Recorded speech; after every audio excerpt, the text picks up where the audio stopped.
Friends, ఇవి అడవి ముట్టికాయలనమాట. ఇవి గూడా ఒక్కొక్క సీజన్ బట్టి వస్తాయనమాట.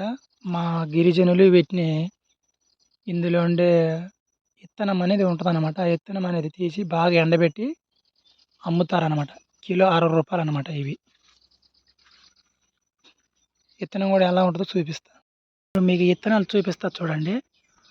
అక్కడి నుంచి కరుచుకొని మాపులు, పక్షులనేది ఆ పండ్లనేది తిని ఆ ఇత్తనాలనేది ఇక్కడ పడతాయనమాట. అయి ఊసేస్తాయనమాట ఇత్తనాలనేది.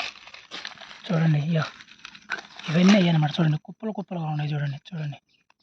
ఇవన్నీ అయ్యాయనమాట. ఇవి మా గిరిజన ప్రజలు ఏం చేస్తారంటే ఎత్తుకుపోయేది బాగా ఎండబెట్టి కేజీ రూ. 60 అంతన అమ్ముతారనమాట. చూడండి. ఇదంతా పక్షులు కొరికేసిన బుట్టలనమాట. చూడు ఒకటి కొరికేసింది పడేసిపోయింది. ఇది ఫ్రెండ్స్ మా జీవన విధానం.